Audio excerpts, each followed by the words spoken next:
Historically, you can trace special operations back to the biblical era.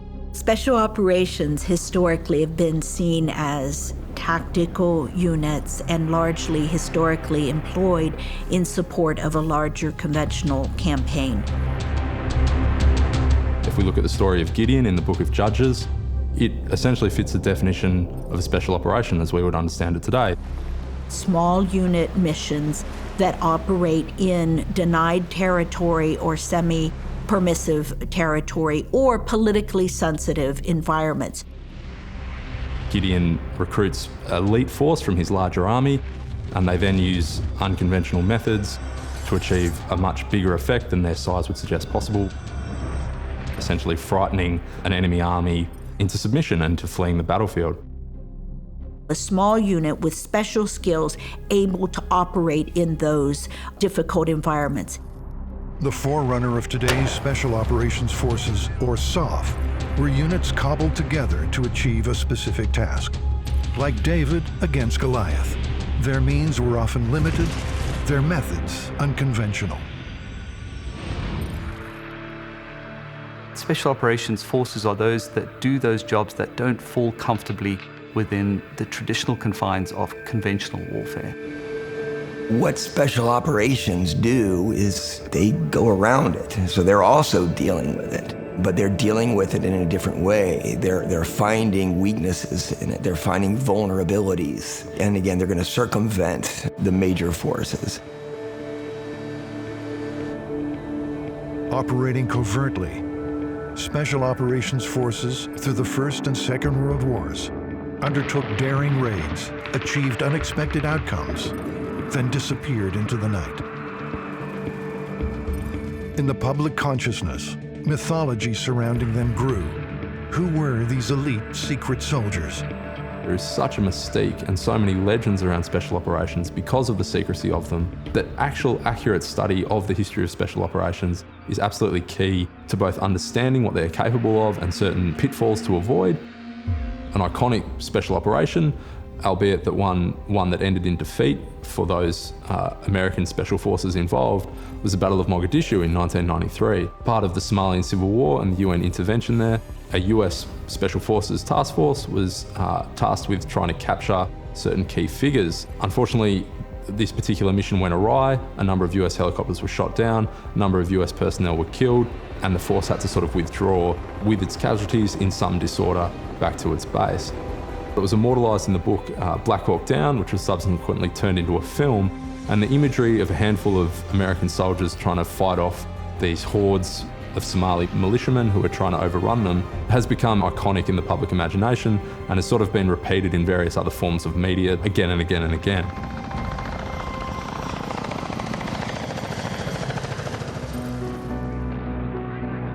Courage is a virtue that Special Operations Forces carried through every era of warfare. But in an increasingly interconnected world, the demands placed on special operations extend beyond mere courage. Future warfare Special Operations Forces must outstep their adversaries to maximize the technological advantage. The past was courage and stealth. The future is innovation and adaptability. Static line parachuting from a fixed-wing aircraft with 3 other dudes and a radio set behind enemy lines was a special operation in 1940. It's not necessarily going to be a special operation in 2040. In 2040, it might be a hacker that has embedded certain devices in their own body, that has the ability to 3D print particular kinds of activities, that's going to act as the mobile sensor for an AI, that's going to select the right moment to insert a special team. What is it in the future that conventional forces are going to be challenged by very direct approach that perhaps special operations can achieve by indirect approaches, through creativity, through innovation? And maybe that team will actually not be physical for most of the time. It'll be able to go physical or virtual. It may be operating from outside the physical terrain where its mission set is happening. They will make their decisions, not in the planning phases necessarily. They'll plan as well as they possibly can, but they will be able to make lots of decisions in the execution phase. And so on a very complex battlefield, SOF can be that decisive force. I think people will still need to be killed, and there'll still need to be physical teams on the ground, but that may happen a lot less than we like to think.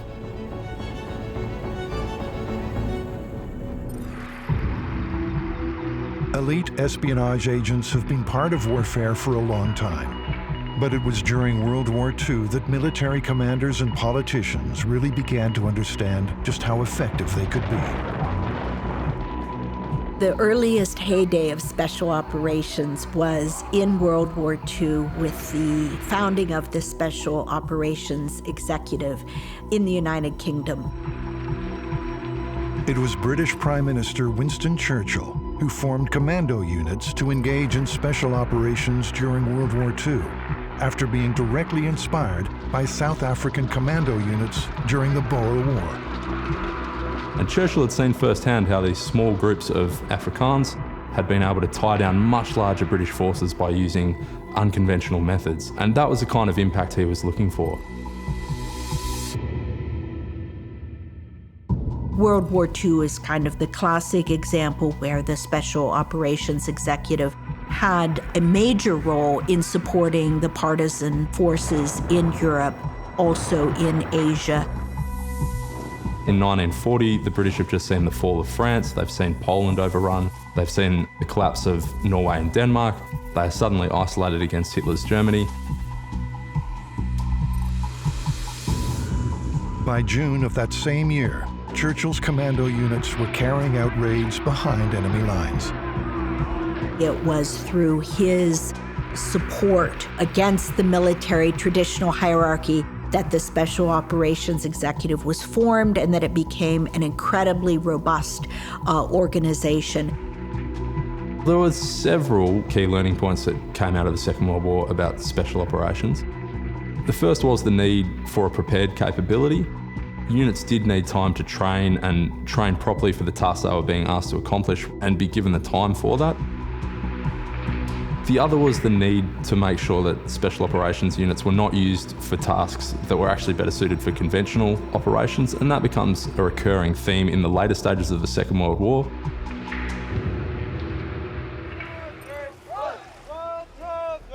Special Operations Forces have a long history of practicing unconventional warfare. They learn and improve upon past practice, building foundations to inform future operations. The sort of founding myth, the founding event of OSS and SOE, which was the British equivalent, operating in Nazi-occupied Europe in World War II, was a program known as the Jedburgh program. Operation Overlord consisted of so-called Jedburgh teams, three-man teams being dropped into occupied territory to conduct diversionary operations. Operation Overlord, a code name for the Battle of Normandy, would prove pivotal to the success of the Allied forces. Small teams, a couple of officers, a couple of NCOs, maybe a radio operator, parachuting in behind German lines to link up with guerrillas, organize, train, equip them, employ them in combat against a military force, and then transition them to regular military or disband them. Occupied Europe had to be rid of the occupying forces, and so there was a major conventional overarching campaign. The example of Gideon units that are cobbled together for that task, they do the task and then they dissipate. And it becomes an imperative for them to find a way to achieve these big results from small groups.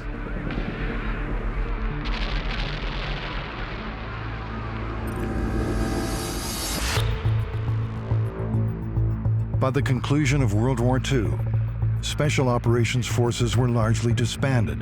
Their missions had been driven by the desire of Allied forces to gain strategic advantage.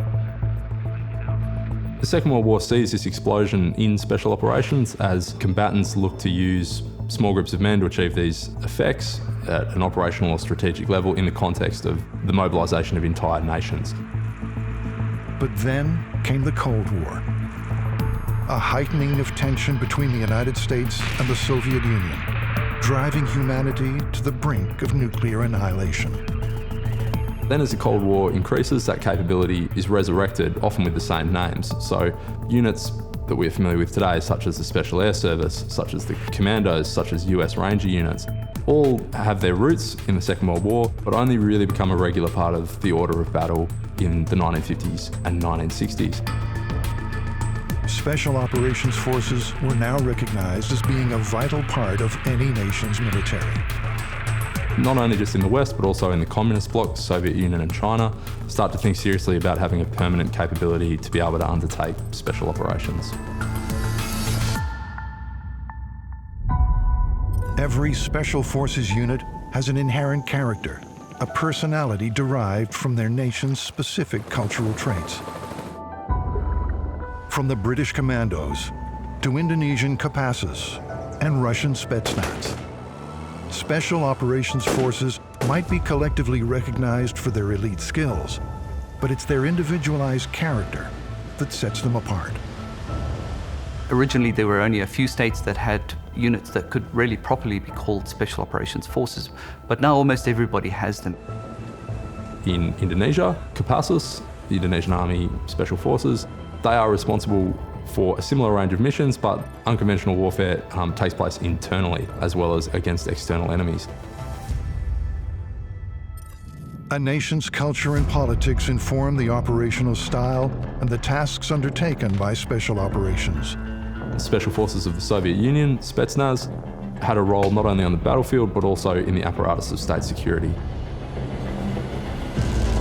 In the US, we have Army, Marines, Navy SEALs, as they're popularly known, and the Air Force Special Operations. So they all have their niche special capabilities, but they operate together.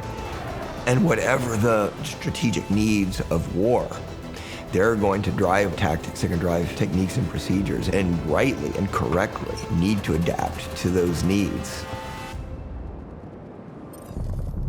They are risk takers and innovators. Their combat style is informed as much by the culture they represent as it is by the technology they can get their hands on.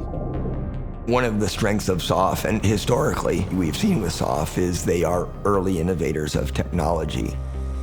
And often being the first to get their hands on specialist war equipment, Special Operations Forces leverage it into a lethal combat advantage. One example of technology advancing special operations through the end of the Second World War and then into the Cold War would be the growth in underwater breathing apparatus. In World War II, the Italian Royal Navy used special units known as frogmen in the Battle of the Mediterranean. In good Italian fashion, right before they infiltrated the harbor, they surfaced and had a glass of wine and toasted their future success. They ended up destroying 2 battleships, a cruiser, and I believe 1 other ship. In the Vietnam War, some of the night vision technologies that were emerging, SOF were the first to get their hands on this capability. While night vision scopes were used in World War II, the Starlight scope allowed U.S. forces fighting in the low-lit jungles of Vietnam to at least try and see their enemy. Then in 1991, during the Gulf War, special operations teams inserted behind Iraqi lines were enabled by Navstar GPS, a navigation satellite system that fed geolocation and time information to a receiver on the ground. In the Gulf War in 1991, only one side had GPS, and it was a massive advantage over the Iraqi forces.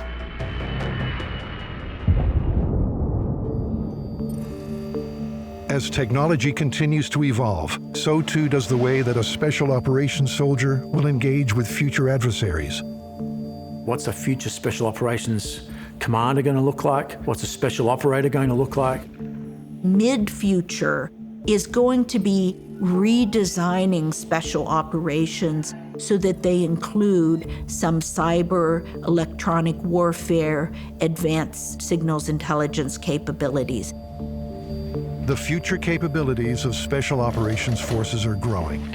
Intelligence of foreign targets will be snatched from electronic signals via radar and weapons systems. But we're starting to see Special Operations Forces use capabilities like cyber operations. They're starting to get involved with shaping the information space as a way to achieve effects without actually physically having to be on the ground. But if it calls for being on the ground, a Special Operations Force is made even more capable when weapons are easily deployed. I was out with the Special Forces early in the Iraq War back in 2003, and they were pioneering use of a suitcase UAV. It was called the Hunter. You just opened up the suitcase, put the thing together, launched it with your arm. Leveraging technology doesn't just give the advantage to Special Operations Forces on the battlefield, it could also preserve and protect lives.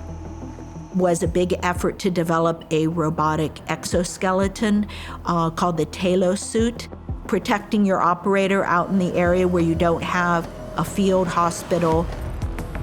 Though shelved in 2019, the DARPA-developed Tactical Assault Light Operator Suit, Talos, was a bulletproof robotic exoskeleton which could be weaponized. Equipped with sensors which monitored vitals, it gave its wearer enhanced perception and strength. Capabilities that Special Forces have today were science fiction back in the year 2000. So we're seeing a sort of really significant shift in capabilities, but it doesn't really look that different. It's not dudes walking around in robot suits. The U.S. Department of Defense predicts that cyborg soldiers with enhanced combat capabilities will be operational before 2050. In a way, that sounds scarier than it is because so many of our capabilities are human enhancement. A spear was a human enhancement. It gave us a tooth that we could push into our enemy from a distance. The cyborg soldier, ear and eye enhancement heightens situational awareness and boosts communication capacity. Bodysuit sensors support muscular control. Neural enhancement links the mind to machine. Brain-computer interfacing transfers data between a soldier and a weapon system. If that seems like science fiction, it's actually not, because at least one of our adversaries has a program looking at exactly that right now. And while the enhancement of soldiers is still a while away, it's the proliferation of more modern technologies that's starting to shape the battlefields of the future. The advancements in technology, and particularly smartphone technology, but also drones, has had a really significant impact in urban warfare. Today, everybody has GPS, everybody has it on their phone, and the proliferation of apps that enable you to do all sorts of clever things has really flattened the technology advantage to some important degree that state forces traditionally had over non-state actors. Advanced GPS technology provides Special Operations Forces with the ability to work from remote locations. Up close, yet from a distance, they can make contact with embedded agents, train forces from afar, strike targets with lethal precision. You no longer have to physically parachute into Nazi-occupied Europe in order to make contact with people. As long as they have sufficient trust in the force to not physically be there, they can actually advise and assist from a distance using modern technologies. It is not only Special Operations Forces that launch operations from well outside the combat zone. Adversaries leverage GPS and secure messaging communication technology to set their own campaigns in motion. Much as we've become used to seeing jihadists reach into Western societies and manipulate people to carry out attacks, every special operations organization on the planet could be doing that all the time in its entire area of operations now, based on the kinds of capabilities that are out there. Technology might bridge the gap between mind and machine, but the advantage our Special Operations Forces once had is reduced as our enemy's capacity to exploit it increases along with global connectivity. We've seen an explosion of access to Wi-Fi, satellite, internet, GPS devices. We're looking at about 8 billion GPS-enabled devices. And that really changes how non-state actors in particular are able to generate levels of lethality and precision that used to be solely the preserve of nation states. So the sort of war impact of connectivity has been basically a democratization of lethality, where technology is now available for individuals and non-state groups that you used to have to be a government in order to be able to acquire. Greater connectivity is a byproduct of mass urbanization. In the next 20 to 30 years, Earth's human population will explode to close to 9.5 billion. Special Operations Forces navigate a new warfare environment, the urban jungle, a high-speed tangle of hyperconnectivity. Geographers call littoralization the tendency for things to cluster on coastlines. Wars happen where people are, and so as people have moved to cities, they've also moved to coasts. So today, about 80% of people on the planet live within about 50 miles to 80 kilometers or so of a coastline. And as we're seeing urbanization increase, the likelihood of wars taking place in cities is massively increasing. Military forces have traditionally avoided fighting in cities because cities are notoriously difficult to fight in. When you think about urban populations, they tend to have better connectivity and better technical skills. There are lots of places to hide. It slows down maneuver for maneuver forces. Large tanks get trapped in alleyways. When you put all of that together, you've got a more technically literate population with better connectivity that's able to engage in essentially software and hardware hacking in order to generate a much greater degree of lethality from ordinary citizens in the urban environment than you might otherwise expect. It's a nightmare environment for state forces, and so non-state actors use that urban terrain as a kind of leveling of the playing field.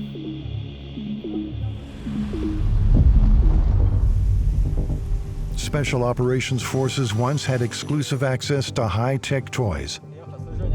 Now, they are in contest with urban guerrillas, armed with inexpensive, off-the-shelf gadgets. How do we fight in these environments? Are we going to use small drones, for example, that can zip around and achieve the kinds of effects we want without taking out a whole building? Technology has been democratized. High-density urban living, high-speed connectivity. Special Operations adapting its speed to a new way of warfare. As the warfare environment changes, the look and feel of Special Operations Forces transforms. Modern technology brings new complications, different ways to engage in combat. That need for being covert was very important. Today, that's increasingly difficult. As you've got the rise of social media, millions of people with cell phones. Even inadvertent things like helmet cams and people's cell phones that people didn't know you were taking that picture. And then this goes around. Every soldier on the battlefield can potentially have a strategic effect on the outcome, can become that next recruiting tool for Al-Qaeda or for ISIS, can prolong the war. Never before has the minutiae of life been recorded as comprehensively as it has in this era. Military excursions, catastrophic blunders, indelible images of war and chaos, digitally rendered collateral damage shared in an instant with an upload. Mistakes that are made on the battlefield, I mean, they get magnified instantly, and they can go around the world instantly. Anything that happens that's kinetic, if there's an explosion, if there's gunfire, people whip out their phones, and you capture the people involved. But like the highly gadgetized urban warrior, Special Operations Forces recognize social media can be used for good or ill. Its effectiveness to distribute propaganda and track military campaigns in real time is profound. But a force once known for operating in the shadows are now, through social media, at greater risk of exposure, scrutiny, and targeting. US Special Forces flew a team into Libya a couple of years ago to support a particular faction.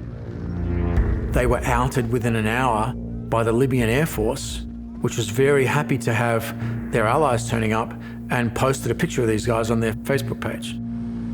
There's still something to be said for allowing that information out, that your special operations forces are active, and that can be disconcerting to the enemy. Letting them know that you're there can be a way to signal that this is something serious, that you're taking this seriously. And that also provides tremendous opportunities for the manipulation of information and for shaping the messages around those conflicts. There's a Russian equivalent of Facebook, which is used by a lot of the Russian so-called volunteers that are fighting in Ukraine for separatist groups. And the Ukrainians and other groups have made huge strides in identifying specific units and groups and individuals based on social media. Social media might be woven into our societal fabric. But in future warfare, where the battle domain is increasingly urbanized and highly connected, its capacity to help or hinder special operations can be instant and extreme. So I think we're going to increasingly see people operating in the gray zone, right? Not fully secret, not fully covert or clandestine, but certainly not overt, sort of surfing with the edge of detectability in that liminal maneuver space.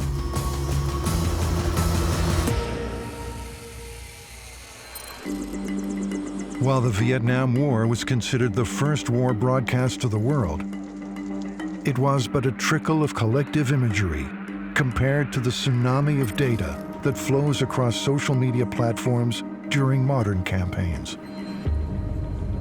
The Mumbai attacks give us a little glimpse of the kinds of factors that are going to increasingly play a role in future warfare. The Mumbai attacks of 2008, Lashkar-e-Toiba, theoretically a non-state actor, was able to do an extraordinarily complex maritime sea-based infiltration of a 10-person team into a megacity. They were able to shut down that megacity for about 60 hours, generate massive expense and disruption, kill a significant number of people by remotely controlling 5 two-man teams from a safe house in Pakistan, using social media as a feedback loop to identify what was going on the ground. So we're talking about a non-state actor backed by a state force using easily accessible but very connected technologies to guide their operation. So they controlled these groups with cell phone messages, but they figured out the effect of their own operation by tracking Twitter, other social media, and the news media. And at one point during the siege in Mumbai, a number of people went and hid in a particular area in one of the hotels and began tweeting and calling their family and texting people to say where they were. The safe house in Pakistan that was controlling the operation picked that up, fed that information forward to the assault team in the hotel, and they went down to that area of the hotel and got those people. The Mumbai attacks or things that happen in Somalia or the attacks that we've experienced in London and all over the world. All of that is made possible by this communications technology. People who understand how to fight in the cyber war or how to fight in the social media space will become increasingly important. Our world is exposed more than ever before. Military strategies and secrets uploaded and shared. Clandestine operations live streamed. The ability of someone just to log on to YouTube or a similar website and to see completely unfiltered raw footage of combat in a way that has never been possible before, I think has huge implications for the way militaries fight wars, but also for the way nations and even sub-state actors shape the messages and try and justify what they're doing in conflicts.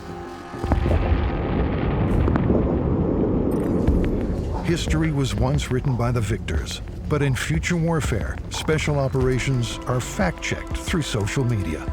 One of the most difficult situations the special operations community is how to not only avoid civilian casualties, but explain civilian casualties when they occur.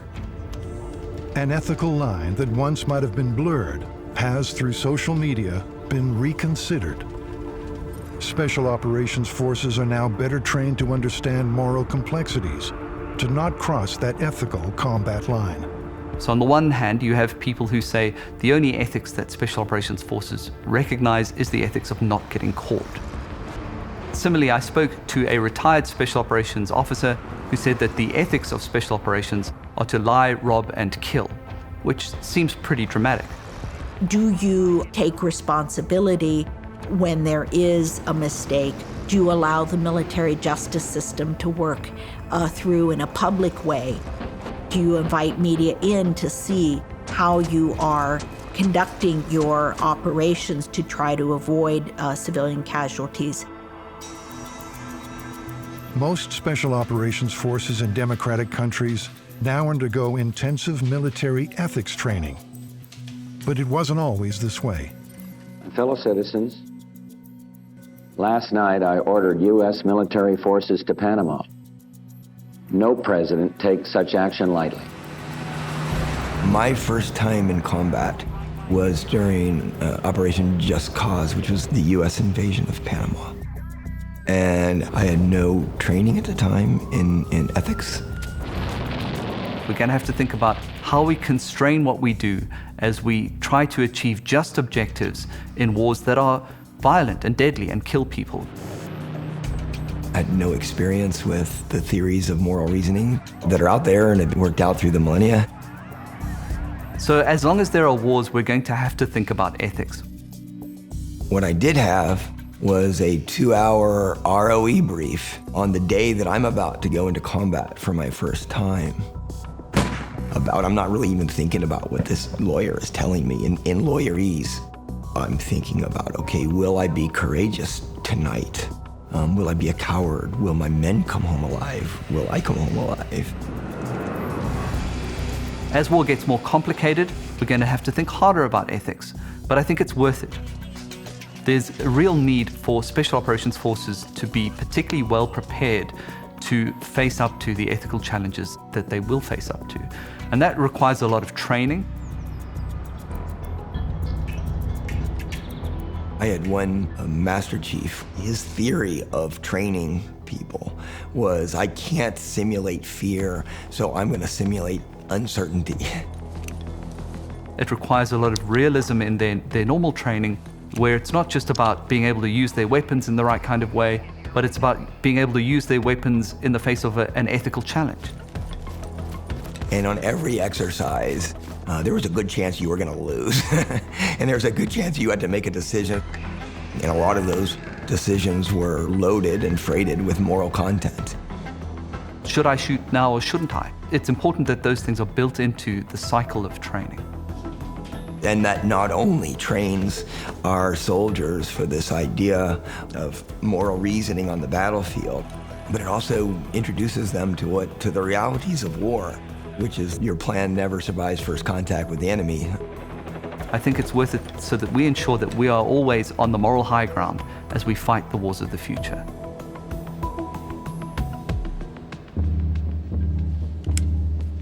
But is that aspiration to seek the higher moral ground, to live and die by an ethical combat code shared by our adversaries? Michael Ignatieff, he's a Canadian scholar, politician, just smart dude. And he introduced that idea of moral frustration. Why do I have to follow the rules when my enemy is not following those rules? And as I see my colleagues killed in ways that violate the warrior code,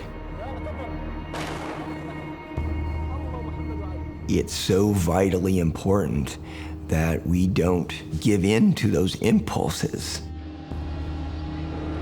Our adversary right now is going to take advantage of the fact that we're doing ethics training. They're going to take advantage of our desire, our impulse to do good. They're going to use strategies against us.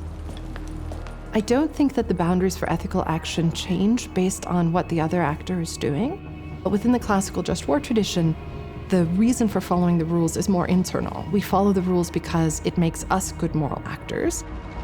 They know that we will not shoot unarmed people, and therefore they will use unarmed people, maybe children, in ways that are, vitally important as reconnaissance units, as spotters, putting us in a no-win situation.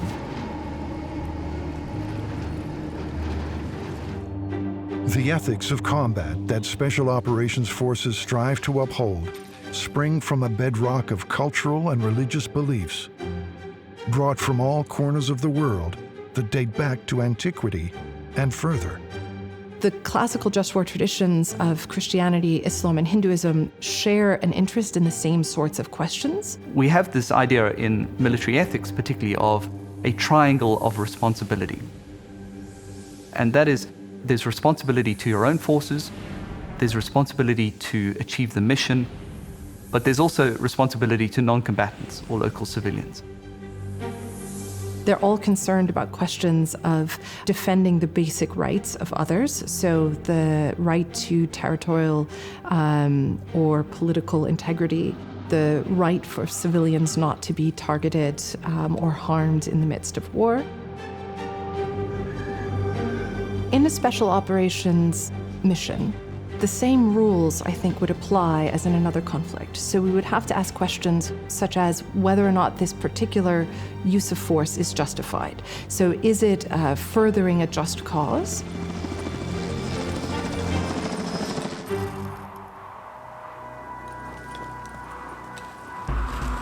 Special Operations Forces operate in vastly different war zones than their predecessors. Known for their high level of adaptability, they have had to reinvent ways of engaging in warfare. Always seeking to leverage technology, Special Operations are now plugged into urban environments, connected more than ever to indigenous ground forces that can be trained, equipped with weapons, and motivated to fight for a cause. When I think about how the future of warfare is likely to look, some of the past events that I think about are the Battle of Mosul, which happened in 2016, 2017. We are on the first day of what we assume will be a difficult campaign that could take some time. We will see whether ISIL stands and fights. We are confident, no matter what, however, that the Iraqis have the capabilities to get this job done, and we stand ready to support them along with the rest of the coalition. Operation Inherent Resolve was the formal name of the campaign to oust the Islamic State from Iraq and Syria. This is probably the least covered military campaign in recent history. Of course, history doesn't actually repeat itself. You never see a precisely identical example repeated in a different place. Unlike the other two large campaigns in Iraq and Afghanistan, this was prosecuted very heavily by Special Operations Forces. It was not only the largest urban battle that's happened this century, it was the largest battle of any kind since the Second World War. They were operating under conventional headquarters, and conventional forces were involved in certain training activities on bases, primarily in the effort to resuscitate the Iraqi army, which had largely disintegrated when ISIS, the Islamic State, swept across western and northern Iraq. And the way that that battle played out really suggests a lot about what we're likely to see in future conflict. The Battle of Mosul was a dramatic, almost finale of the counter-ISIS campaign. The liberation of Raqqa and Syria came later.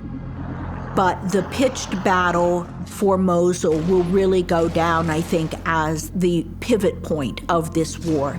And partly was because that was where Abu Bakr al-Baghdadi, the head of the Islamic State, had declared the caliphate from the pulpit of the Al-Nuri Mosque in Mosul. It was a command and control center for them. 435,000 combatants involved, 1.5 million people. The city was thoroughly tunneled, booby-trapped, multiple perimeters.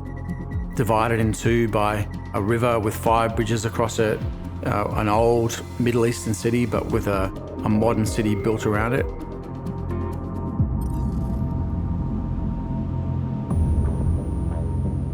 They had had 4 years to really dig in and build up defenses. It was a heavily populated area. You're behind the scenes, raising, training, organizing, sustaining a local partner. The entire complexion of the campaign was reliant on what Iraqi units were able to do, since the coalition was in a support mode. Or you're bringing in ethnically appropriate special operators who come from the countries where they're operating to carry out specific intelligence or sabotage or subversion type activities.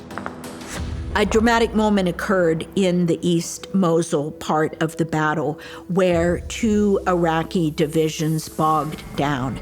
And particularly the 16th Army Division was not able to do its part in advancing toward the river which divided East and West Mosul. And a coalition SOF unit was seconded immediately to go to that division and lead the charge in.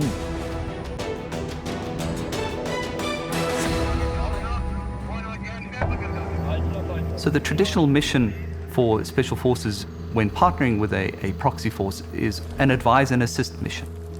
They will help to train that force. They will provide capabilities that they couldn't provide themselves, for example, calling in airstrikes, that kind of thing. It was critical that the conventional army units performed their role. And literally, thanks to Australian SOF, the East Mosul battle was won. But it was done in the classic by, with, and through method. It was really done with a Iraqi in front of every operation. And this is, I think, the hallmark.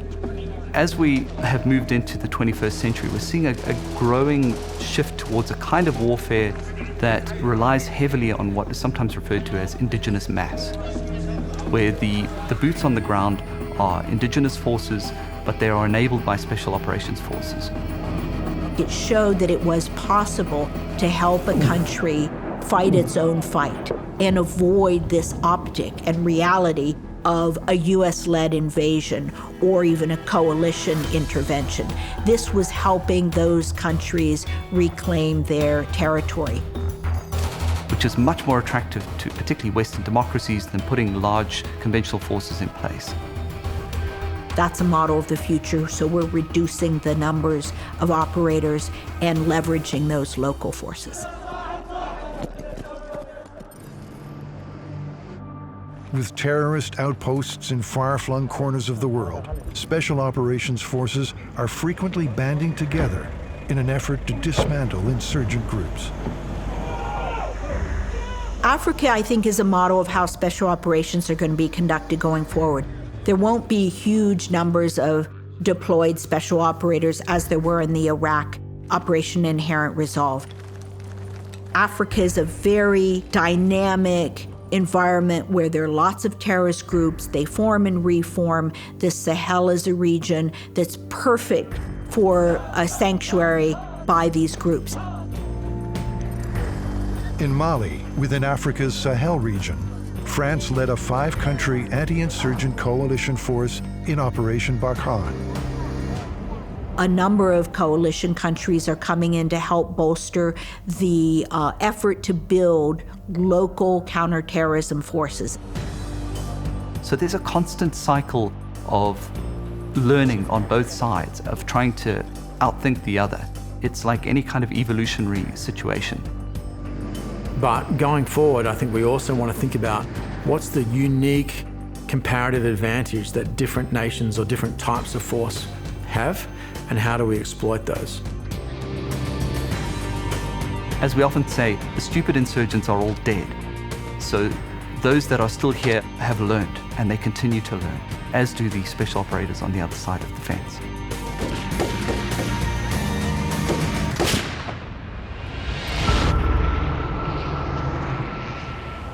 They are elite, small units of highly trained soldiers, skilled combatants, early adopters of technology with a complex history of warfare. And as we look to the future, we can see how they're evolving.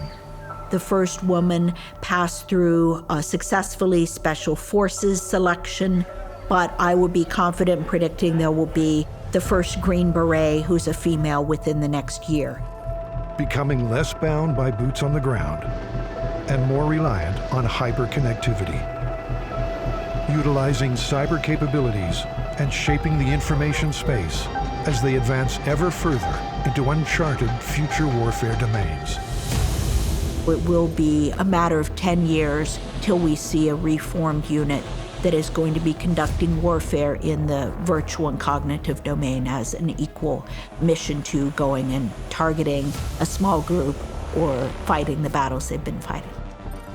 Looking for opportunities to enhance and make superior their natural capabilities. Running different potential enhancements against each other to see which one gives people the most marginal improvement. These are the Special Operations Forces of future warfare. SOF is at home in chaos, and we're at home in uncertainty. That battlefield may continue to be more complex, but SOF will adapt to that. That's what SOF does. Bearing an historic and elite legacy with an untethered and connected future. It's important to understand the history of special operations for the future of special operations. History isn't predictive, but it is the best guide we have to what lies ahead.